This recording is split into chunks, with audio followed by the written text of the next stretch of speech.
Michael Jackson's three-album run with Quincy Jones from 1979 to 1987 was nothing short of magical. The successes the two shared in the music industry was nothing like we had ever seen before or since. But by the turn of the 90s, something had changed. Michael and Quincy saw things differently, and Jackson didn't want people to think he relied on the producer for his success. So the two split, and Michael Jackson went on to record his first album since he was a teenager without the guidance of Quincy Jones. It was dangerous, and that's exactly what the spirit of that album was. Towards the end of their run, Michael and Quincy, they just saw things differently. Michael wanted more control over his own music, and Quincy saw that Michael wanted to expand his music soundscape into other areas besides his own producing, areas in which Quincy didn't really see as commercially viable.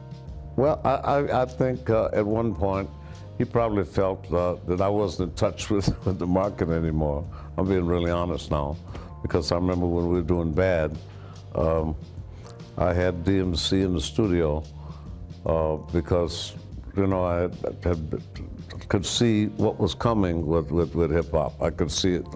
That's my gift. I can't drive, but I could see it a mile away. And he was telling Frank DeLeo that I think Quincy's losing it, you know, and doesn't understand the market anymore. He doesn't know rap is dead. This was 1987. Rap hadn't even started.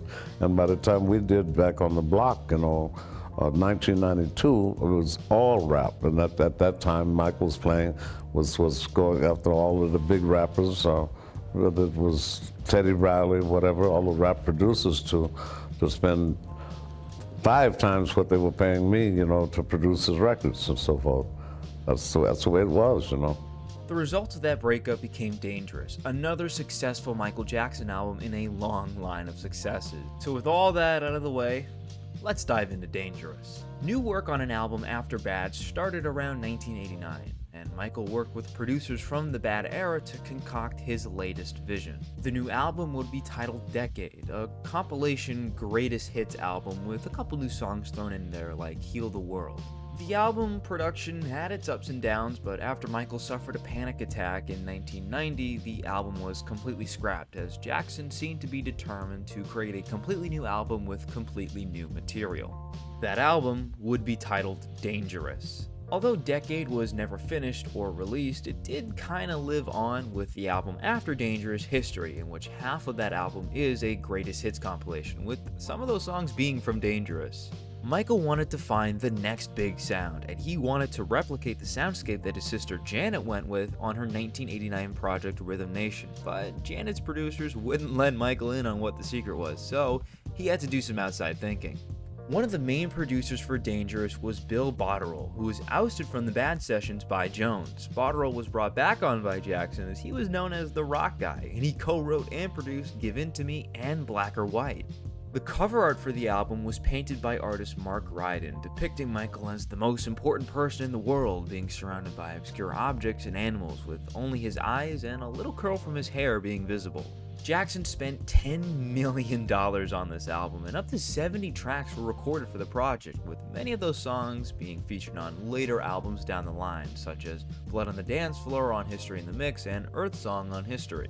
Despite Michael oddly claiming in 1987 that hip-hop was dying, he embraced hip-hop in the early 90s and collaborated with a lot of hip-hop artists, and Dangerous was the first time he collaborated with rap artists, including LL Cool J, but their collab unfortunately remains unreleased. There's also a few songs on Dangerous which Michael can be found rapping. He really did embrace hip-hop right before the genre absolutely exploded in the 90s. Dangerous was really seen as a change for Jackson, who always tried to find a new soundscape for his albums. The project was described by critics as urban, rock and grunge based, with the album using a lot of machine-based percussion and Jackson really switching up a lot of his vocal performances. When the album released in November of 1991, it was a huge success. Black or White debuted number 1 on the Billboard charts, and Remember the Time, one of my favorite Michael Jackson songs, debuted number 3. Dangerous sold around 323,000 units first week, and of course, debuted number 1 on the Billboard charts. Jackson and his label heavily promoted this album. It was the key centerpiece to Michael's setlist from his infamous 1993 Super Bowl halftime show. He performed at the inauguration of President Bill Clinton, and he toured once again with the Dangerous Tour. But unfortunately, in 1993, the first wave of sexual assault allegations went Jackson's way, and he canceled the tour prematurely as he cited health issues. This, and a lot of other stuff in the media, would sort of be a foreshadowing to the themes and the concepts that would be seen on Michael Jackson's next studio album, History.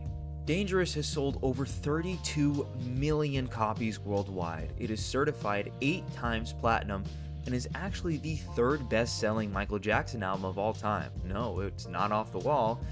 Dangerous ranks behind Thriller and Bad for the 3rd best highest-selling Jackson album. And although Bad was always seen as the more successful album for its astonishing 5 #1 hits, Bad and Dangerous was sort of battling it out for which album could really sell the highest. And although Bad sort of ran away with it in the early 2010s with the release of Bad 25, Dangerous was hanging in there for quite a while. Although Michael and Quincy had one of the greatest runs of all time in the 80s decade, Dangerous had proved that Michael Jackson could not only make successful records, he could make good records on his own. It also proved that Michael was not a product of Quincy Jones producing, although his producing certainly helped, and that Michael was worthy of the title of the King of Pop. Although Dangerous is not really revered in the general public in the same light as Off the Wall or Thriller or Bad, at least in the Michael Jackson community, it is revered as one of his best. So if you haven't listened to Dangerous in a while or haven't listened to it at all, give it a spin. Thank you all for taking the time every day to watch this. It is always greatly appreciated. And I do want to say, we reached 4,000 subscribers on this channel. My last 2 videos did extraordinarily well, which really saw a huge boost in subscribers, so I really appreciate it from everyone. Thank you. I honestly can't believe it's gotten this far. And hopefully we can continue to grow, because I love making content. I love reaching out and talking to you guys, whether it's in the comments or in my live streams. I really appreciate all the support. It means so much to me. If you want to follow me in any of my socials, the links to those are down in the description below. And with all that out of the way, I will see you on the flip side. Have a good one.